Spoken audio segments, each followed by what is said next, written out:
chunk of time that represents, and each of us interested in some strange way. You know, we won't let go of the puppet bug because it's doing something for us all.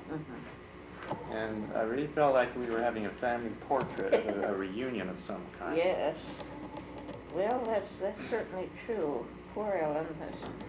So she really had quite a time. And I mean, I would like to talk some more about those people. We'll do that in another way. We can do it by tape, on tape recording and things like that, or a combination by letter. What you can do, coming back to this business of the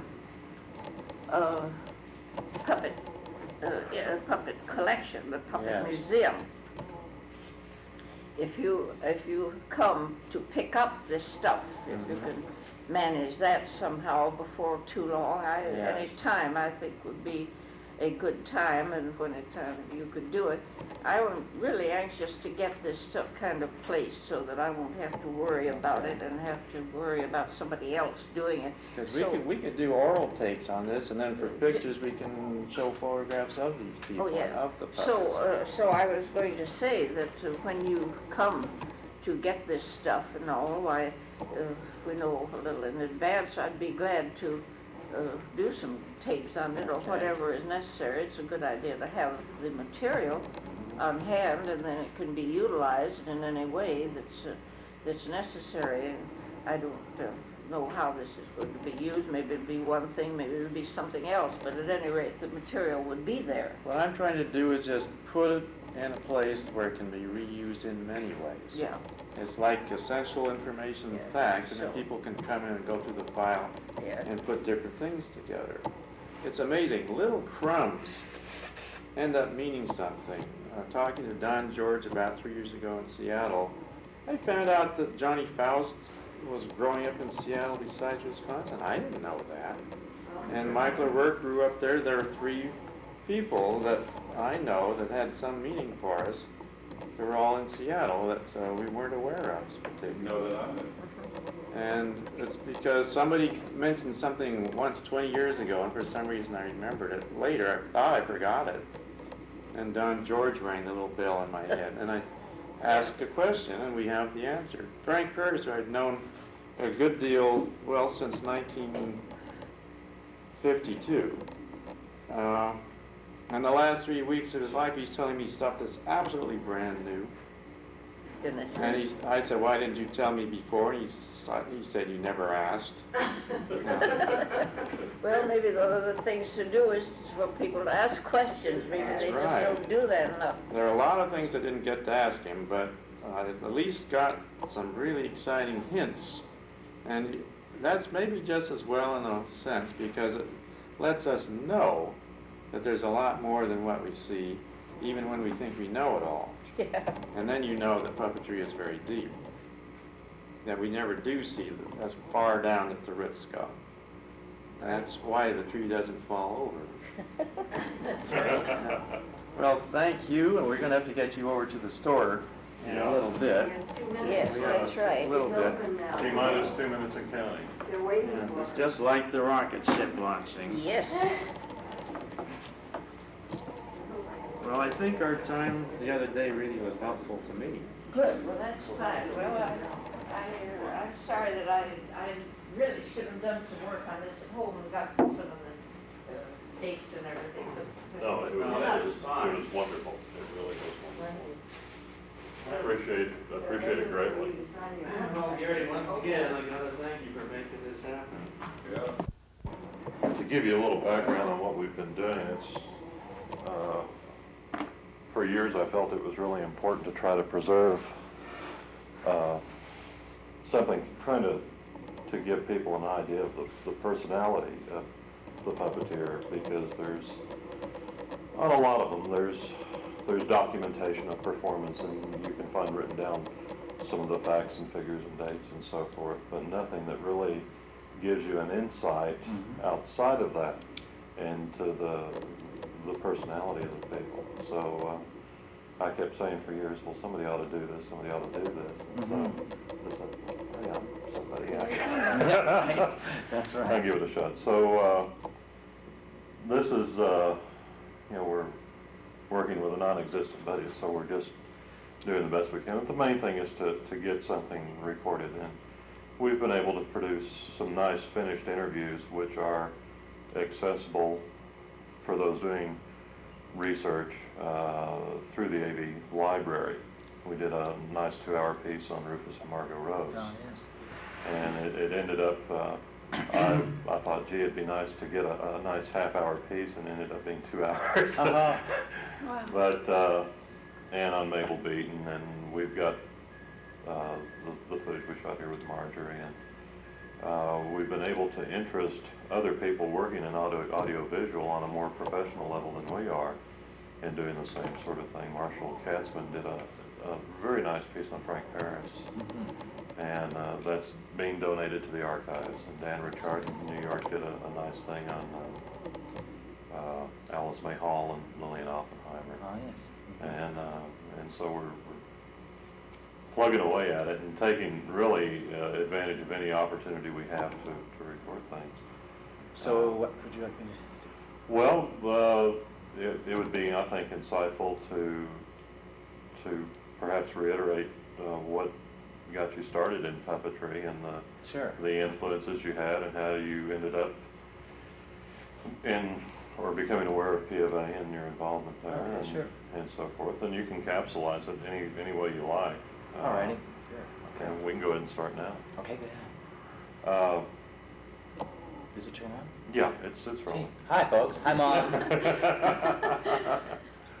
So, my interest came from a little puppet show, 2 little puppet shows I saw. One was 3 Little Kittens, and when we came to our grammar school, I was in kindergarten, and saw the 3 Little Kittens. And I think I knew, it wasn't the kind of thing where I thought that they were real kittens. I knew they were puppets, even though I was only 5.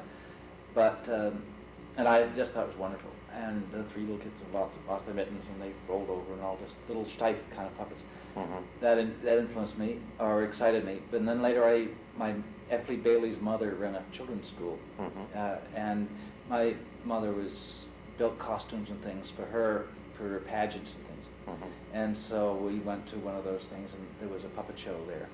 And I don't know what the story was about, but I said, that's for me. And I got a hold of a puppet for 5 cents at a rummage sale, and I had a stuffed green snake made of flannel and another made. And so with those 2 and a couple of boxes of orange crates, I made a puppet theater and from an old flannel blanket for curtains.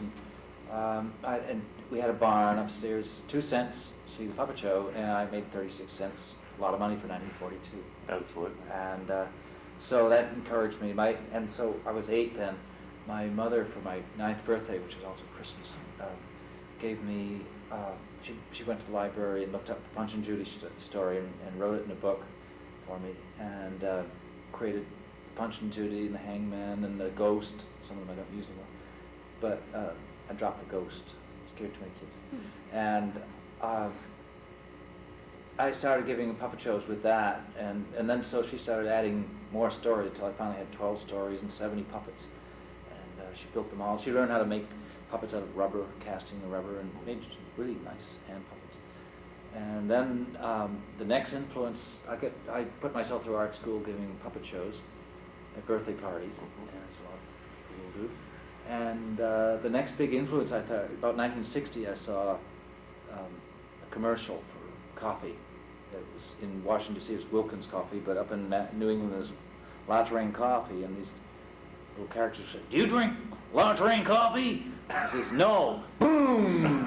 "Do you drink La Terrain coffee?" And wow, 8 seconds of dynamite, and it was Jim Henson's early stuff, and it's what brought him to New York, that successful coffee.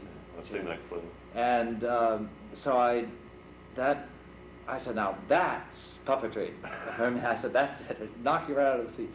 And so he influenced my work. I didn't steal anything from him, I felt, but it showed me some other ways of looking at things, and I started getting into puppets that had mouths that moved, because it always bothered me the mouth was only painted on, you had to just wiggle the head, you know. Yeah. And so I bumped into Jim Henson in '62, and we did it. There was a little mini festival.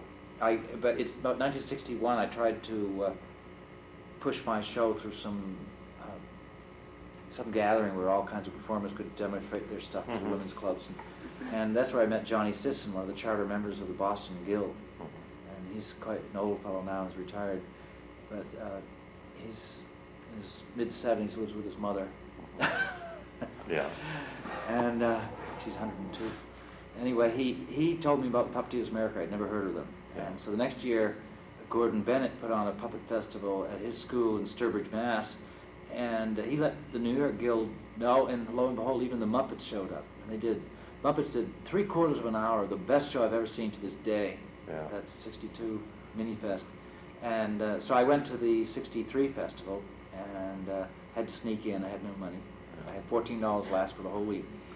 And I ate sandwiches in my car. I ate at one meal. I bought a meal, and just so I could eat with all these people I met. But that really started bettering my work. And so at '68, I went to the festival in St. Louis, and that inspired me to create something better. And I told them I had a show. I hadn't, and they booked it for the next year at Salt Lake. And so I worked all that year and built the show. And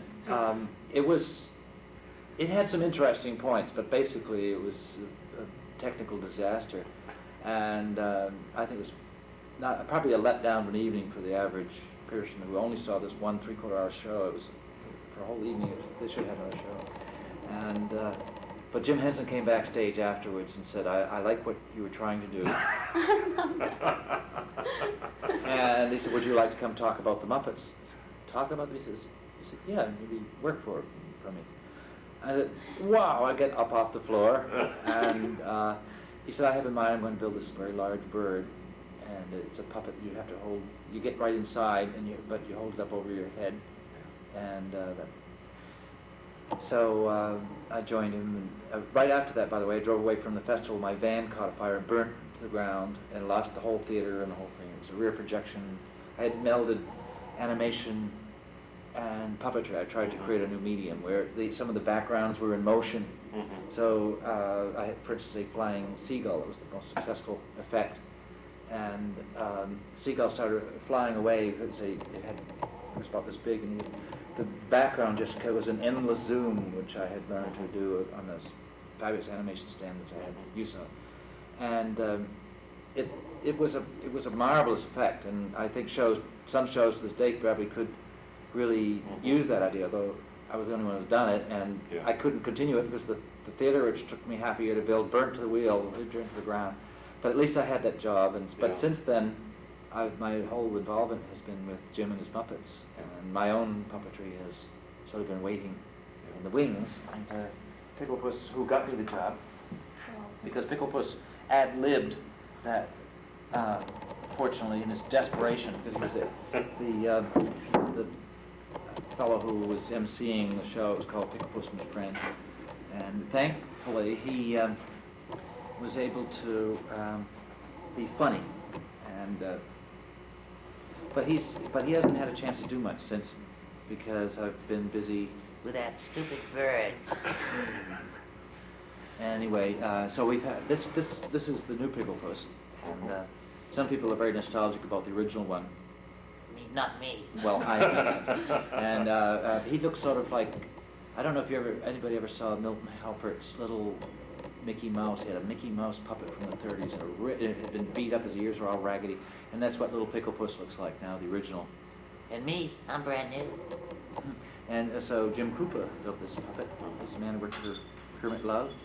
And so I'm hoping to do some things with Picklepuss, but never at the expense of the bird, because the bird I hope to do forever. Yeah. That's because I want to live forever. and will do. It's an incredible character. It just captures everyone's emotions. Well, it's a marvelous feeling to play him, because he gets a chance to emote, and he gets all he gets the best scripts for some reason, and it's a chance to laugh, cry, really live, and it is a very satisfying thing to play a continuing character, and his alter the ego is sort of Oscar, which is almost therapeutic to play somebody who is quite the opposite of the sweet bird, and Oscar is more feisty than I even like at times, but I think everybody assures me he has his place, and so I guess he'll learn. Why are you moving like feet? So I think that about covers it. Well, I was bored. No, this is fascinating. This is my wife, Deborah, who... Yeah. Oh, yes, And, absolutely. yes, and without her, she's my business manager, and has been many times my assistant. I can't even get into Big Bird without help. It's so large, it has to be picked up by the beak and by his bottom hoop, and I climb in. And so it also, she's my muse and inspiration. So she's important to mention. A lovely lady. Barbara, I'm curious, when you, was this whole thing kind of thrust upon you, the puppetry, or did you also been involved as a child or inspired as a child? No, I guess. No, well, what happened, she was a secretary at Sesame Street, and we were both single. Luckily. And we met at a recording session where it was a record where we had real children. To make this record, we wanted the response of real children, so we had 300 children there. And she was, since she worked for Sesame Street, they asked women who were there who might want to help out on that day. And Good it thing I was, said yes. love it, person. But I've been doing puppets since then. Yes, so she's done even Oscar the Grouch on live national television. That's right. I even, let's see, I did on the Muppets had a 30th anniversary special last year, and I was lucky enough to do. She did Zoot Zoot his horn. in the Doctor. What's the Dr. name? Teeth Dr. in this. Teeth's Electric Mayhem. Electric Mayhem Circus. Electric Circus? I forget what the name of that band The is. Electric Mayhem. Yes, Yeah, that's right. it. That was fun. So little by little, I kind of creep into puppetry. She's even shyer than I, so it's hard to, she said, the neat thing about puppetry is that even if it stinks, nobody can see who's stinking at the moment. It really is easier when you can hide. That's true. I think that's one of the things that draws so many people to puppetry, and invariably, I've always been very, very shy. I think Yes, although I found, I was surprised to meet the number of, the bird has gotten me to meet a lot of movie stars and stuff, and discover about half of them are quite shy. And Madeline Kahn, I just did Big Bird, and Madeline Kahn just did a bit in New York, and for a live show. And I discovered that she is, people think she's not friendly. She's not, she's very shy, I discovered. And she said, all right, well, I'm gonna play a person who sees herself in competition to Big Bird. We did a duet, and it kind of plays against each other in the words. And so I said, aha, that's good. So she says, yes, I don't know what to say. She says, I'll be this person who thinks that she can outsing Big Bird. And I thought that was interesting. Even she, just to do a bit, said, ladies and gentlemen, here's Madeline Kahn, but she didn't play Madeline Kahn, the shy person. She played this woman who was sure she's going to outsing the bird, and so because they were now in competition, she had somewhere to go. So in a way, she was a puppeteer because she was just a puppet, though. She couldn't go out there just as Madeline Kahn. She had to be some kind of Otherwise, character. she was like, she was going to be so real quiet, you know. But as some, she out there, la la la, you know, and I was pleased just because I personally have never, although I've done a little bit of puppetry where I've got him on the arm, but I'm rather self-conscious, and I find without a puppet out there at all, I can barely speak. And I've tried acting a little bit, and I think I did good at the high school play, but other than that, I've really hidden behind my puppets, and I like that. I'm not jealous of them at all. I'm happy to put them out front. Yeah. That helps. Get lost. Absolutely. Now, you get last. Picklepuss is a wonderful character. Oh, thank you. I hope his day will come. As a matter of fact, it will. It'll come. Yes. Also, I'm trying simultaneous with his revealing on TV if he gets his own thing. Whatever it is, it has to be not at the expense of the birds, I said. But always loved drawing comic books, comic strips, and so I wanted to, they act as Pickle Puss and Pop, and so I want to both draw his adventures and play them out. So that's what my plans are. But meanwhile, Sesame Street goes on. This is our 18th season coming up in 1986 in the fall, and everybody's determined who was involved with Sesame Street that we're going to go for 25 years. At least. Yeah. Well, it has such an incredible, enduring, and timeless quality about it. Yes. You're constantly getting a new audience. Yeah. So it never grows old. It will go forever, I'm sure. I was only 35 when I started playing Big Bird, and now I'm 52. Yeah. And the Bird he was 4.5 when he started, and he's only 6. So I see him having a long, slowly going life. And, so he'll we're never talking in bird years. Yes, it's quite different than dog years. It's going the other way. So I'm very grateful to Jim Henson for his asking me in the first place, because I need the discipline of somebody saying, this is the deadline, we're doing it today. If I said, well, we could do it tomorrow, you know. And thank goodness Jim is not that way at all. One of the first questions Jim asked was, how do you like to work? I said, what do you mean? He said, well, do you like to work long hours? I said, who likes to work long hours? And he said, well, you know, long hours, like I get involved with a project, we'll start on it and work all day, and then we just don't quit. We'll have supper or something, then we'll work all night, work all the next day, sometimes all the next night, and all the next day too. He said, do you like to work like that?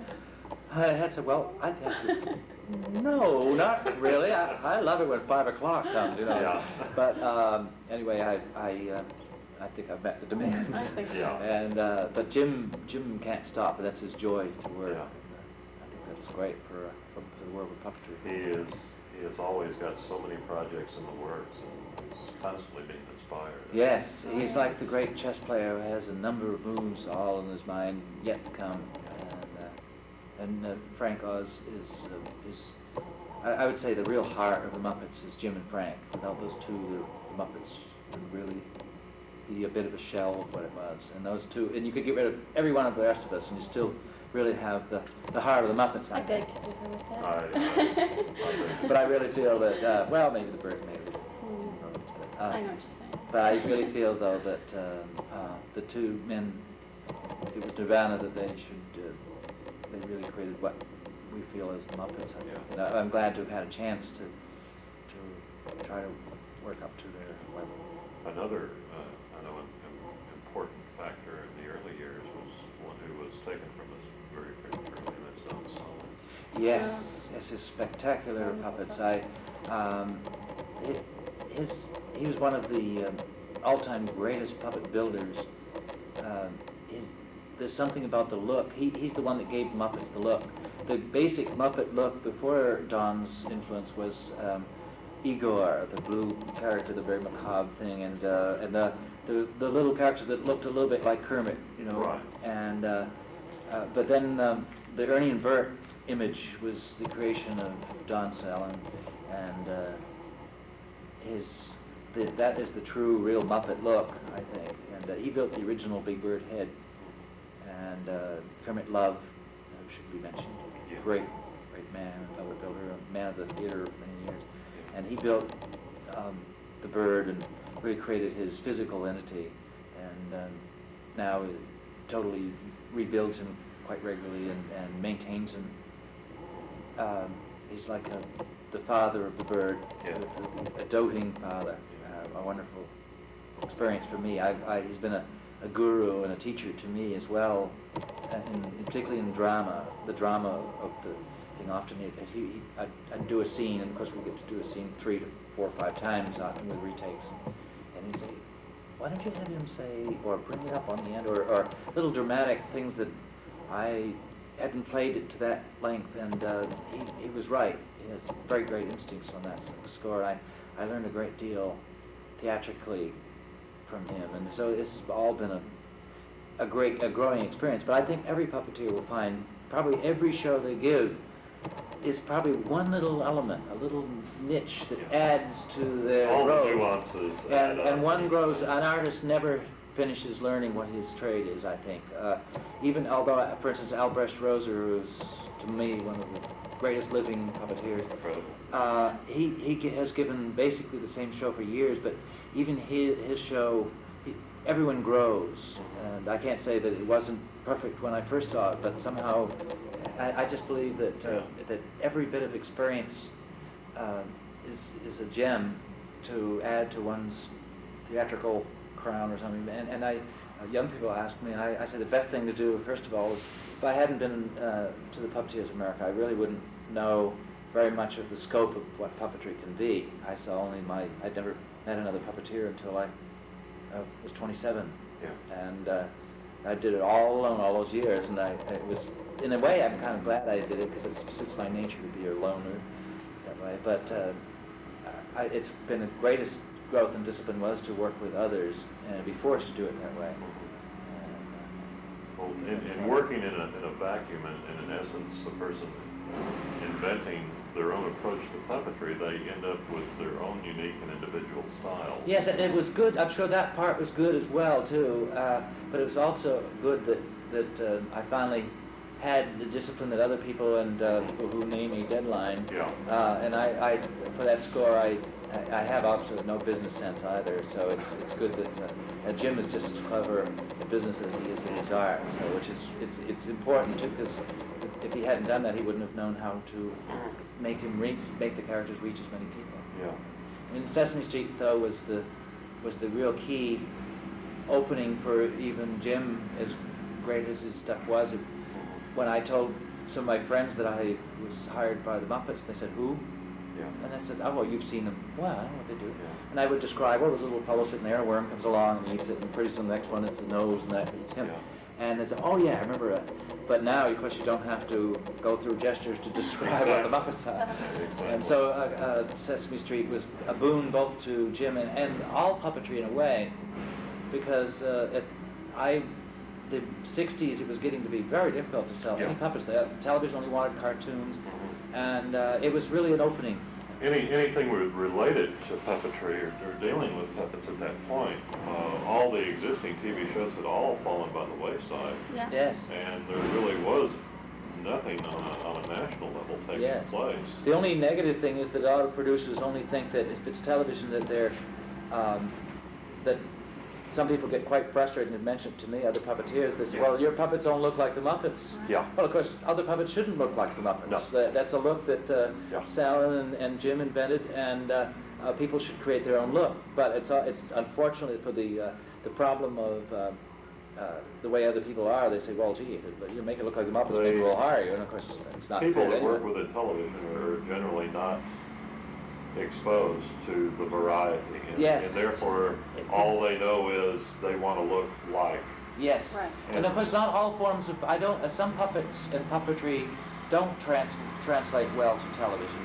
They knock you over on stage and live, and for some reason that electric feeling doesn't seem to play on television. So although, and of course Jim was not the inventor of the opening mouth, but he just was one of the ones who really made us be truly aware of it. They were able to refine and develop their own look. And yes. Whenever you look at a puppet, that's a Muppet, or Yes. You can the term is becoming, alas, generic. But unfortunately, But and I think that was one of my recommendations, was that he call it Jim Henson's Muppets, because of the fear that it's just going to be a generic anything, and because now nobody calls himself Walt Disney, and people have copied him for years, and so they've copied Jim Henson's name, but they can't. I mean, the Muppet. Well, there is the misconception that it is a descriptive term that is in public domain. Right. Yes. Instead of a copyrighted trademark. Right, and that's it's gotten so, I guess it would be correct to say it's a Muppet-type puppet, because that makes you think of what, but nonetheless, that even helps though to generic. Right. Well, you said you've seen a lady go up to Jim and say, so I want you to see my Muppets. My Muppets. And I thought, whoa, that makes a lot of sense. Well, it's just one person plain old not knowing, yes, realizing. one person came up to I think it was the same lady, I'm not sure. She said, I have a puppet show. She said, I call it the Muppets. I said, oh, gee, well, that's being used, you know. Well, you know, the technical term would normally be a mouth and rod puppet, I suppose, or yes. type of puppet. But Yeah. again, people are not aware, Right. and that's unfortunate. But it's easy to understand why it does happen. Yep. And I've seen other versions like the Struppets, which I think sort of sounds like an attempt to copy the Muppets. Yeah. Well, I think that I've covered, I don't want to make this a boring thing. People are going to be starting to walk away from their sets. Oh, we will be doing a certain amount of editing. Oh, good. Because I'd very much like to try to do some research and get some photos or slides or something to incorporate in it to make it a little bit more visual. Yes, that's nice. Muppets would probably, you I was- tell I them was- they'll send you some, and so will Sesame Street. No doubt. Okay, I was going to write them letters. Yes, Sesame Street has a large file of slides. That would be and, most helpful. They would, I'm sure, be cooperative on that. Okay. I think it would even be nice to see an early picture of Picklepuss. See the evolution. That's true. I Yeah. would very much like to incorporate that, and any, you know, if you had duplicate photos or something that I could borrow to transfer of you as a young fellow and your early puppet shows. Oh, with yeah, that's puppets true. I and have a great stuff like that. That would make the piece ever so interesting. So We could get that's something I'm not going to burden you with that at this time. Right. I I just wanted to show. will write you and. This is the next step with the Picklepuss. This is Picklepuss and Pop. Let me see if I can get this a little tighter as long as we can do it here. Picklepuss and Pop's relationship is a little bit like Edgar Bergen and Charlie McCarthy. Those are And wonderful. Pop hopes that Picklepuss will be a good little boy, but Picklepuss, if he had his way, would smoke a cigar. And, so that's the basic premise behind the approach which we will going to try to do.